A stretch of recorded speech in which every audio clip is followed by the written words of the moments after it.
지난주에는 예수님께서 예루살렘 성에 입성하셨을 때 많은 사람들이 다윗의 왕이요 이렇게 환영했었죠. 바로 예수님을 이 땅에 이스라엘의 왕으로 모시는 듯한 그런 분위기였고, 헬라인들까지도 예수님을 찾아와 예수님의 말씀을 드리려고 했습니다. 그때 예수님이 무슨 말씀을 하셨습니까? 한 알의 밀이 땅에 떨어져 죽지 않으면 그대로 있고 죽으면 많은 열매를 맺는다라고 말씀하셨죠. 이 말씀은 단지 그냥 이론적인 말씀이 아니라 예수님의 자신의 삶을 말씀하신 거잖아요. 예수님께서 이 땅에 자신의 생명을 내어줌으로 많은 사람을 살리기 위해 그 십자가의 길을 걸어가시는 그 모습을 말씀해 주셨어요. 그 말씀뿐만 아니라 자신의 삶으로 한 알의 밀이 땅에 떨어져 죽어 많은 생명을 살리는 귀한 역사를 이루셨던 것이죠. 그 예수님의 권리 포기, 자신의 모든 것을 다 내려놓는 그 모습이 오늘 저와 여러분에게 귀한 생명이 있는 줄을 믿습니다. 바로 그 생명을 지난 한 주간도 누리셨습니까? 십자가의 그 은혜를 누리셨습니까? 우리 안에 그 십자가의 사랑을 가득 담고 살아갈 때 진정 우리를 통해서 또한 또 하나의 미랄처럼 우리를 통해 하나님의 나라가 확장되어 가는 줄 믿습니다. 더욱더 십자가의 은혜 누리시길 바랍니다. 오늘의 말씀 또한 하나님의 나라를 어떻게 이루어 갈 수 있는지 구체적인 방법을 말씀해 주고 있습니다. 오늘의 말씀은 야고보서인데요. 야고보서를 누가 지었을까요? 네, 너무나 쉬워서 대답을 안 하시네요. 그죠? 네, 야고보인데요. 성경에는 야고보가 4명이 나와요. 4명이 나오는데 예수님의 제자 2명이 있는데 알페오의 아들, 또 세베대의 아들 이렇게 2명이 나오고, 또 사도 유다의 아버지 야고보, 그리고 마지막으로 예수님의 형제 야고보가 있습니다. 이 4명 중에 누가 이 야고보서를 지었는지 정확하게 성경 말씀에는 나와 있지 않지만 많은 성경학자들은 대부분 일치하는 의견이 예수님의 형제 야고보가 이 말씀을 지었다라고 의견을 모으고 있습니다. 이 야고보서의 배경을 한번 같이 살펴봐야 하는데요. 이 야고보가 왜 이 서신서를 지었는가? 당시 로마의 핍박 가운데 많은 사람들이 예수님을 믿고 살고 있지만 믿음을 떠난 행동들을 하고 있었어요. 특별히 진실한 사랑을 잃어버리고 사는 사람들이었어요. 그래서 야고보서는 예수님의 재림을 소망하라, 그리고 그들이 가지고 있는 믿음대로 행동하며 살아라 라고 권면하고 있습니다. 그래서 이 야고보서의 중심 내용은 믿음과 행함의 바른 관계를 가르치고 있는데, 즉 예수님을 믿고 있다면 예수님을 믿는 사람답게 살아라 라는 것이 핵심 내용입니다. 이 핵심 내용은 오늘날 저와 여러분이 우리의 삶 속에서 하나님의 나라를 어떻게 이루어갈 수 있는지 그 단서를 제공해 주고 있습니다. 즉 우리의 삶 또한 내가 예수님을 정말로 믿는다면 믿는 사람답게 행동해야 한다라는 것을 말씀해 주고 있습니다. 오늘 말씀을 통해서 우리는 우리의 삶의 신앙생활을 점검해 보고 오늘 내게 주시는 하나님의 음성을 다 함께 들을 수 있기를 바랍니다. 첫 번째, 사도 야고보는 오늘 본문을 통해서 우리에게 무엇을 말씀하느냐? 첫 번째, 행함이 없는 믿음은 죽은 것이다 라고 말씀하고 있습니다. 같이 한번 하실까요? 행함이 없는 믿음은 죽은 것이다. 행함이 없는 믿음은 죽은 것이다. 야고보는 믿음과 행함의 관계에서 우리가 느낄 수 있는 것은 행함을 강조하고 있습니다. 그래서 17절에 나온 말씀처럼 행함이 없는 믿음은 죽은 것이다 라고 이야기하는데요. 17절의 말씀 다 같이 한번 읽어보겠습니다. 이와 같이 행함이 없는 믿음은 그 자체가 죽은 것이다. 아멘. 이것을 바꿔서 말하면 행함이 있는 믿음은 어떤 믿음일까요? 죽은 게 아니라 살아있는 것이다 라고 말할 수 있습니다. 여기서 믿음보다 행함을 더 강조하고 있다라는 것을 느낄 수가 있죠. 또 14절 한 번 더 보겠습니다. 14절의 말씀 읽어보겠습니다. 내 형제들아, 만일 사람이 믿음이 있노라 하고 행함이 없으면 무슨 유익이 있으리요? 그 믿음이 능히 자기를 구원하겠느냐. 아멘. 어떤 사람에게 믿음이 있다라고 하는데 행함이 없어요. 그런데 그것에 대해서 야고보는 무슨 유익이 있겠느냐, 그 믿음이 자신을 구원할 수 있는 만한 믿음이냐라고까지 말을 하면서 행함이 중요한 것을 이야기하고 있어요. 그런데 이 방금 읽었던 17절과 14절의 말씀은 기독교 교회 역사상에서 많은 오해와 논쟁이 있었던 말씀이기도 합니다. 어떤 오해가 있었느냐?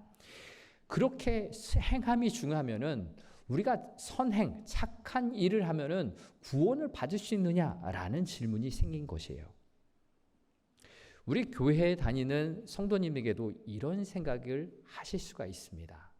제가 이것을 언제 많이 확인하냐면은 세례 입교 교육을 할 때 5명 중에 1명은 이 선행을, 착한 일을 하면은 구원 받을 수 있어요라고 생각하는 분들이 있더라고요. 어떻게 하면 구원 천국에 갑니까? 라는 질문에 믿음으로 구원을 받는다는 건 알지만 왠지 좀 부족한 것 같아요. 왠지 불안한 것 같아요. 그래서 착한 일, 선행을 많이 하면 다른 사람들보다 착하게 살면 구원 받을 수 있을 것 같아요 라고 말씀하시는 분들이 종종 있습니다. 심지어 이것은 천주교 교리에서도 많이 발견이 되는데요. 착한 일을 하면 구원을 받을 수 있다. 심지어는 죽은 사람들, 나의 부모님, 나의 형제들을 위해서 내가 착한 일을 많이 하고 헌금을 많이 하면 그들이 연옥에 있다, 천국에 갈 수 있다라고까지 잘못된 교리를 갖고 있습니다. 분명히 착한 행동으로는 구원을 받을 수가 없습니다. 성경에 말씀하신 것은 오직 예수 그리스도를 나의 구원자라고 믿는 그 믿음으로 구원을 받는다라고 말씀을 하고 있습니다. 그래서 사도 바울은 여러 서신서에서 특히 갈라디아에서 오직 믿음으로 구원을 받는다라고 이야기를 했습니다. 사도 바울이 강조했던 것은 처음 예수님을 믿는 사람들에게 믿음이 중요한 것을 가르쳐 줬죠. 그런데 오늘 야고보서의 배경은 예수님을 믿고 있었던 사람들이 믿음의 행동을 온전하게 하고 있지 않았어요. 그 사람들에 대해서 우리가 구원을 받았지만 구원에 받은 믿음의 행동들을 제대로 하지 않으면 안 된다. 행동이 중요하다라고 강조하고 있는 것입니다. 그래서 17절과 14절의 말씀은 행동으로, 행함으로 구원받는다라는 것을 말하는 것이 아니라 믿음으로 구원을 받았으면 믿는 그대로 온전한 행동이 뒤따라야 한다라는 것을 이야기하는 것입니다. 당시 예수님을 믿었던 많은 사람들이 핍박에 가해지자 믿음의 행동을 떠났어요. 여전히 믿고 있는 것 같지만 행동으로는 그리스도인답지 않게 생각하고 행동했었어요. 믿음으로 구원받았으니 마음대로 살아도 돼. 이 정도 행동쯤은 하나님이 눈 감아 주실 거야 라고 생각했었어요. 그래서 야고보가 지적하는 것은 무엇입니까? 2장 처음에 강조하고 있는 것이 사람을 차별하기 시작했어요. 낮은 사람, 가난한 사람은 천하게 낮게 여기고 부한 사람만 대접을 잘 해주었던 사랑이 식어진 그 성도들의 모습을 지적하고 있었습니다. 또 야고보서 3장을 보면은 말과 행동이 거칠어졌어요. 한 입으로는 예배당에 가서 하나님을 찬송하고 하나님의 말씀을 낭독하고 그러지만 삶의 자리, 가정에서나 친구들 관계에 있어서는 욕하고 저주하고 비난하기 일쑤였습니다. 그 거칠어진 말과 행동을 이야기하고 있어요.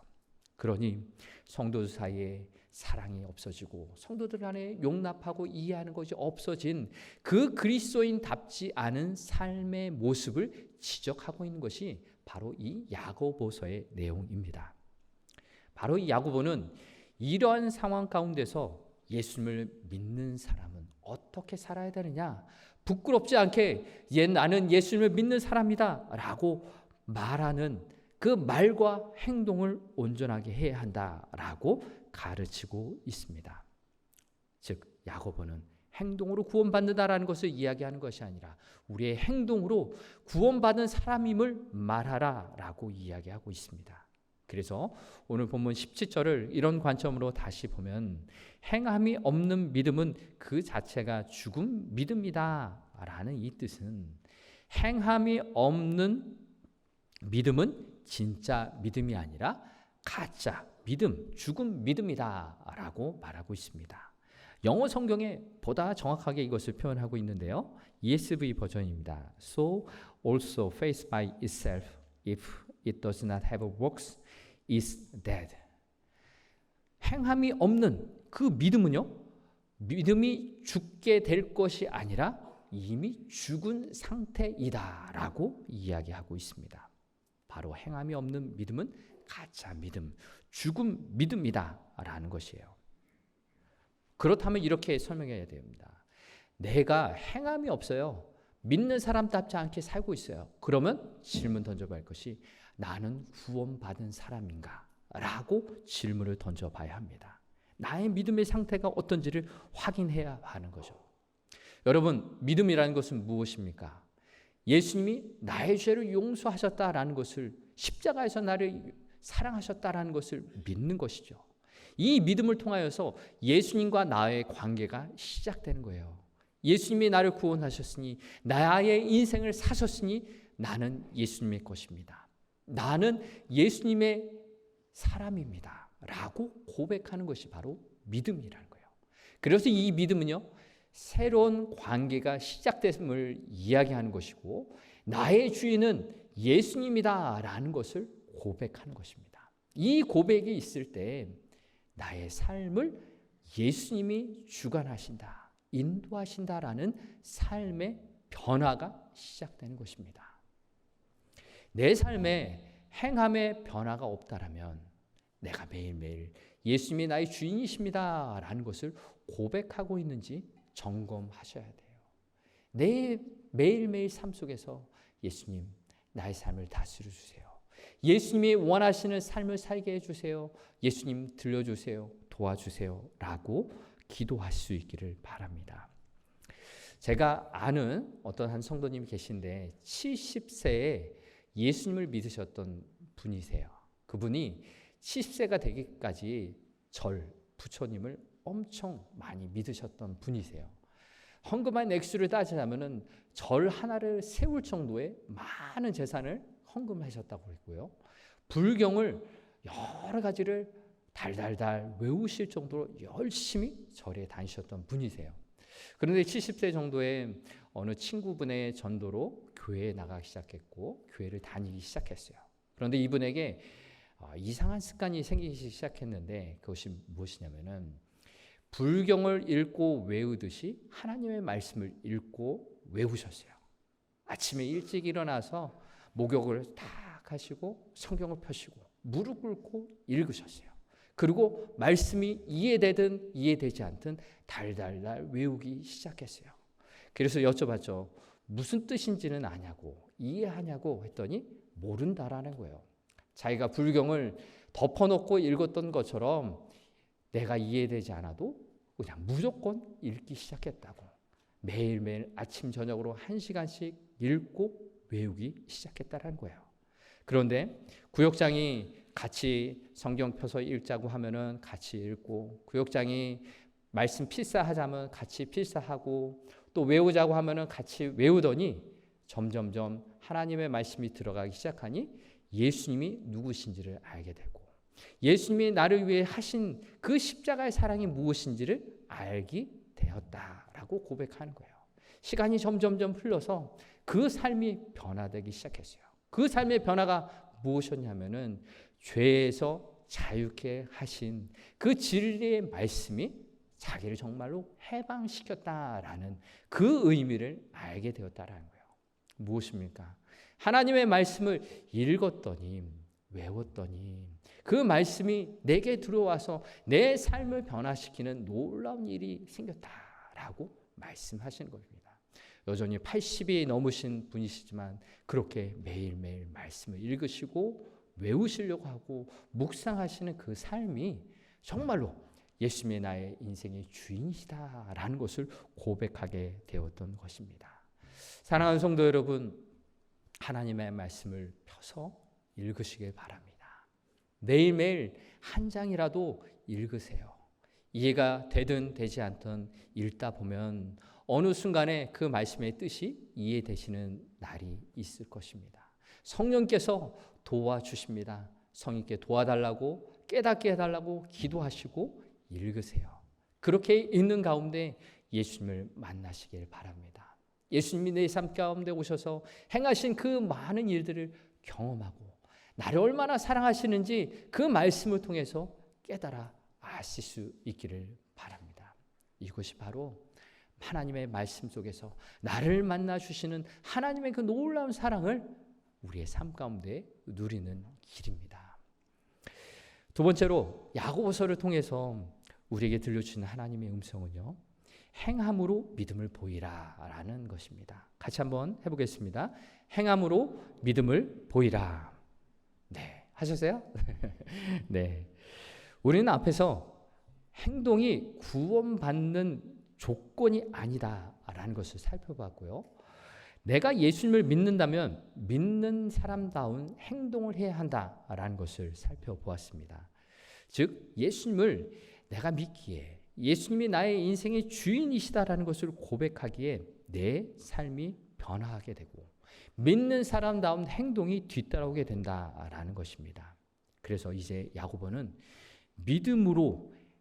믿음을 행함으로 삶으로 보여주라라고 말씀하고 있습니다. 그런데 이 믿음이란 것을 이렇게 보여줄 만한 것은 사실은 아닙니다. 나의 착한 행동을 이렇게 자랑하듯 보이라는 것이 아니라는 거예요.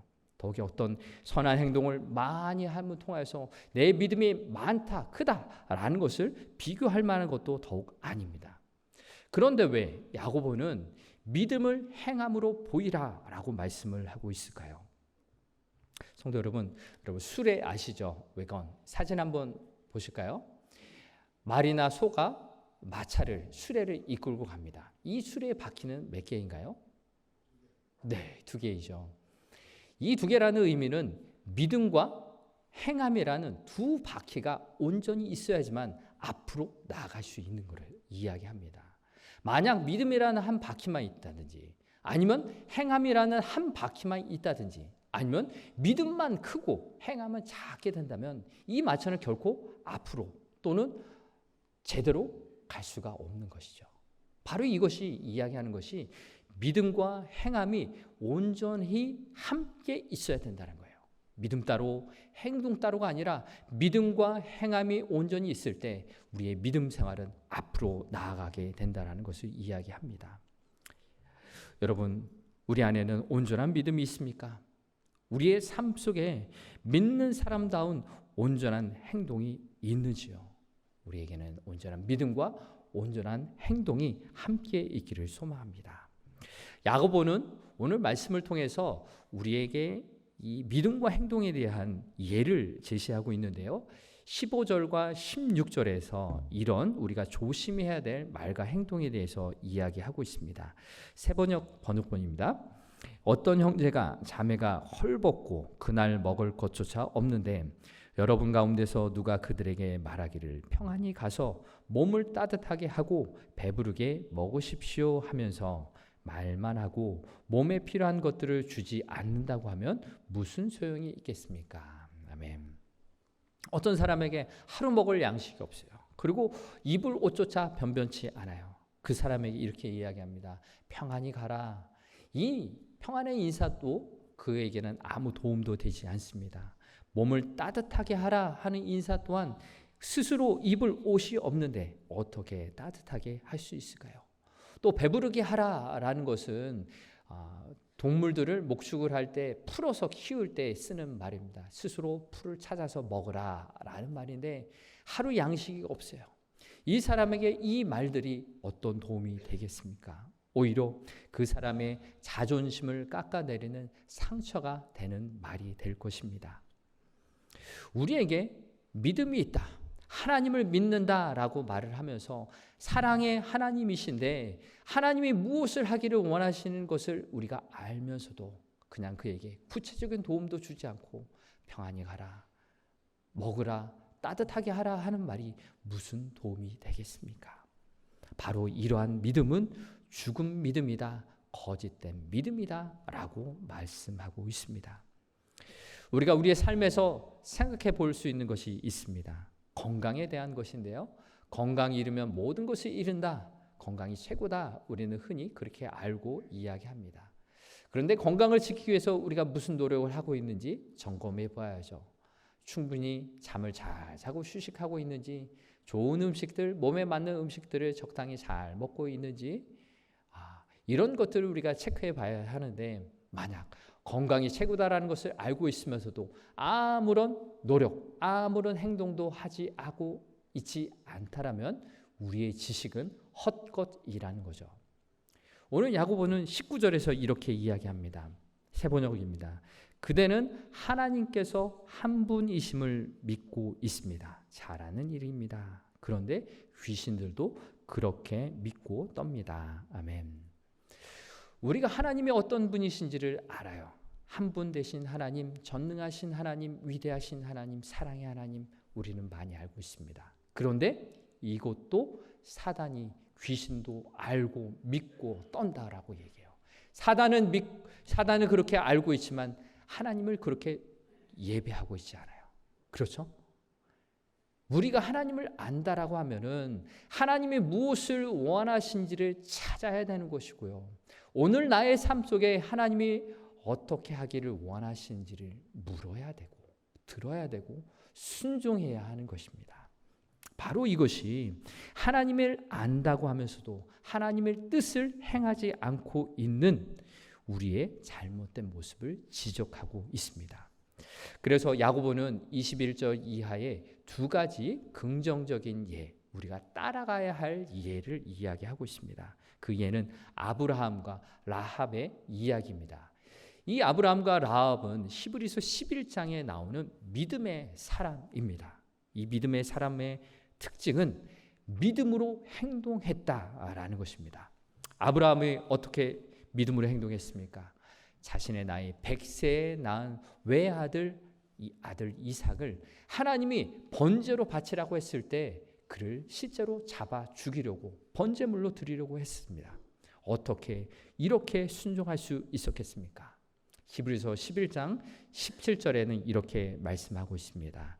아브라함은 시험을 받을 때 믿음으로 이삭을 드렸으니 그는 약속을 받은 자로 돼 그 외아들을 드렸느니라. 아멘.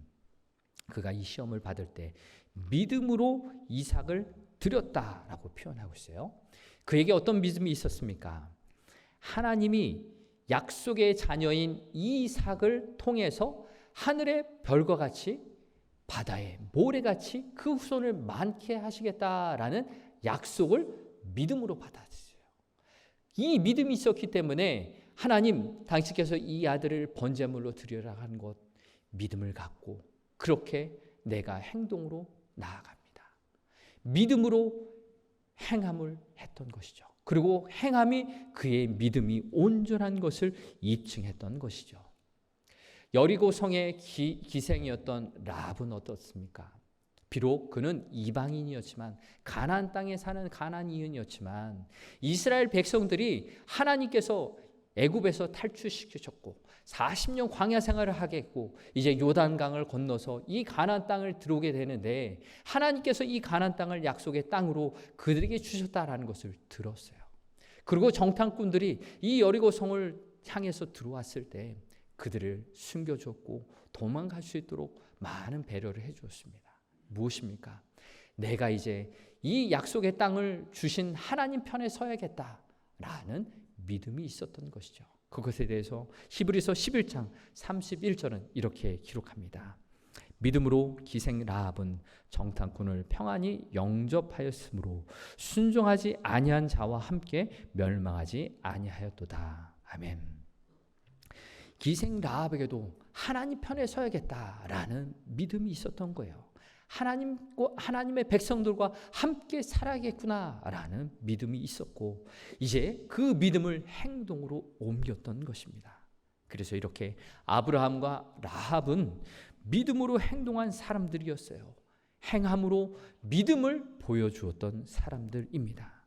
그래서 오늘 본문 22절은 이들의 행동을 이렇게 묘사하고 있습니다. 같이 읽어보겠습니다.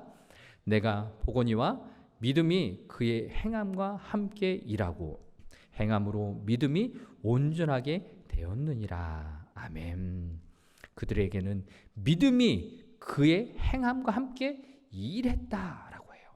행함으로 믿음이 온전하게 되었다라고 말씀하고 있습니다. 바로 믿음과 행함이 동떨어진 것이 아니라 믿음이 있었으니 그 믿음의 행동대로 그들은 살았다라고 말씀하고 있습니다. 사랑하는 성도 여러분, 우리의 삶 가운데도 이러한 믿음과 행동이 일치된 삶으로 살아갈 수 있기를 바랍니다. 이것이 바로 우리의 삶 가운데 하나님의 나라가 이루어지는 그 놀라운 방법입니다. 한국교회 역사 안에도 이렇게 믿음과 행함이 일치된 그렇게 온전했던 분들이 많이 계신데요. 한 분을 소개해 드리려고 합니다. 방해인 선생님인데요. 조선의 성자라고 불릴 만한 분이십니다. 1909년에 태어나셔서 1933년도에 돌아가셨는 24세의 젊은 나이로 돌아가셨는데, 이분의 삶은 많은 고아와 병자들, 연약한 사람들을 돌봐주었던 분이셨어요. 그분은 기독교 가정에서 태어났어요. 황해도에서 태어나서 어렸을 때부터 신앙교육으로 잘 자라셨어요. 그리고 부유한 집이어서 넉넉하게 살았고, 당시 여자들이 교육을 받지 못하던 시대에서 신식 교육을 잘 받으면서 자랄 수 있었습니다. 그래서 그녀는 18살에 전주에서 교사 생활을 하기 시작했습니다. 그 당시까지만 해도 이분은 예수님을 잘 믿는 분이라기보다 예수님을 아직까지는 잘 만나지 못하신 분이었는데, 이렇게 교사 생활을 하다가 어느 날 하나님을 만나게 되었습니다. 그가 만났던 그 삶을 일기로 표현한 글이 있는데, 어느 날 자신에게 빛으로 찾아오셨고 거룩하라, 성결하라 라는 그런 말씀을 들려주셨다고 합니다. 이 날 이후로 그 삶의 모습이 달라지기 시작했는데, 부잣집 딸이었기 때문에 남들은 갖지 못한 화장품, 값진 옷감, 향수 이런 것들을 이제 끊게 되었고, 자신이 가지고 있었던 것들로 많은 사람들을 도와주기 시작했습니다.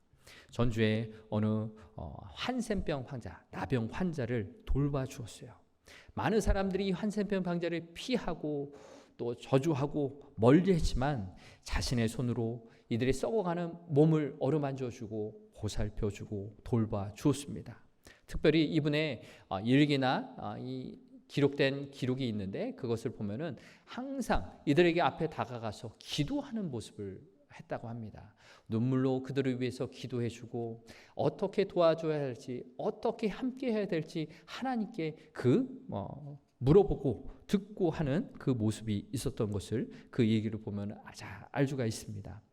또 특별히 부모를 잃어서 거리에서 떠돌아다니던 어린 고아들, 자신의 등으로 업어와서 교회당에 놓여놓고 음식을 먹여주고 돌봐주기 시작했었는데, 당시에 고아원이라는 것이 하나도 없었던 시대예요. 그런데 이분이 학생들과 함께 전주에 8천여 가구가 있었던 모든 집들을 일일이 돌아다니면서 그분 앞에서 기도하고 이 고아원을 어떻게 설립할지 함께 이야기를 나누고 모금 운동을 하기 시작했습니다.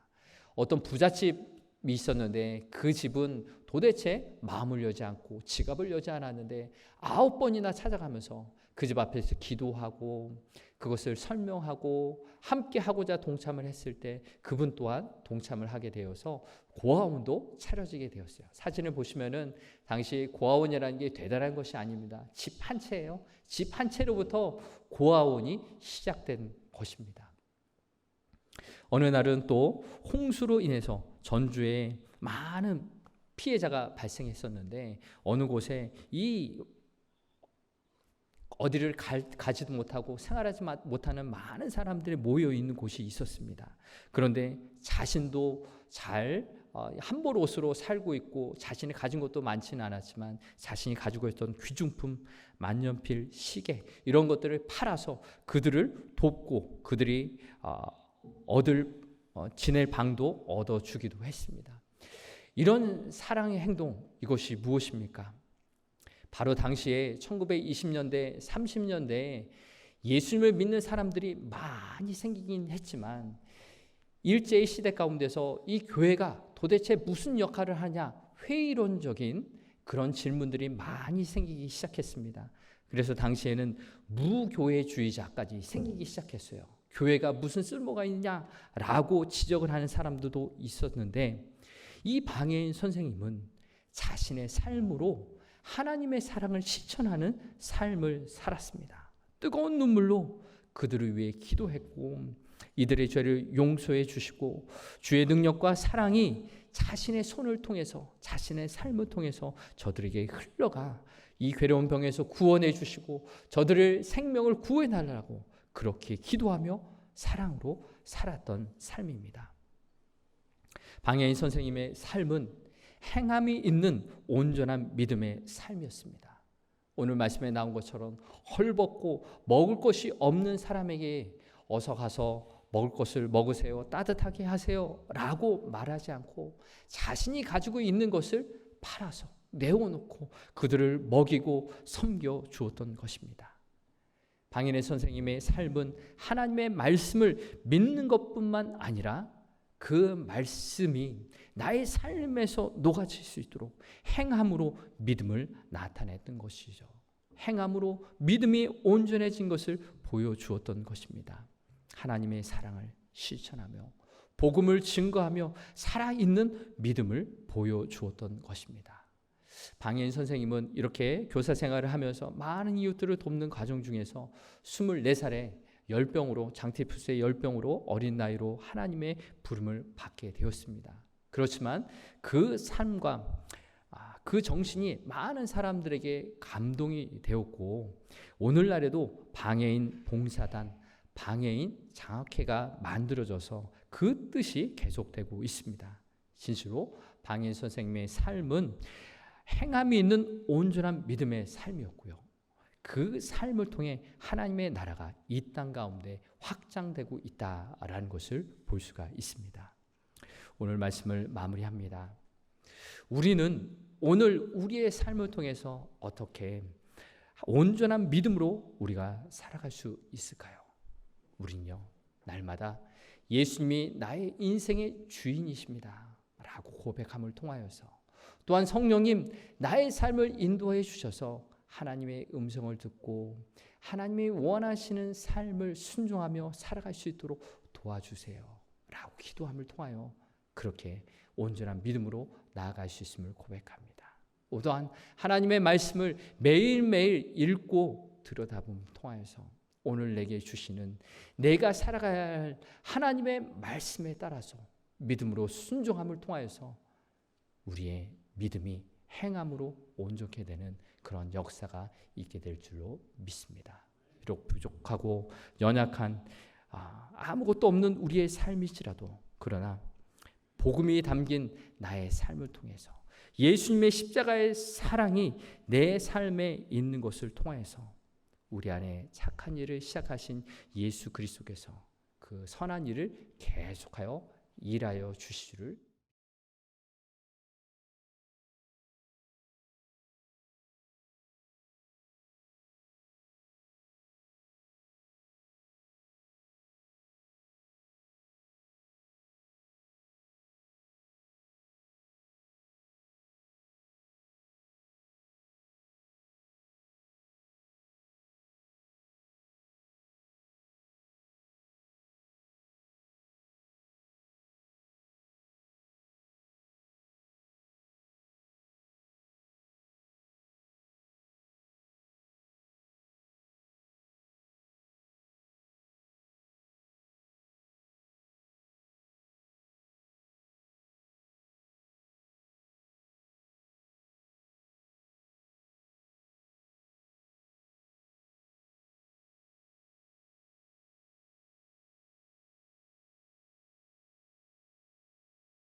주옵소서. 우리 주 예수 그리스도의 이름으로 기도하옵나이다. 아멘.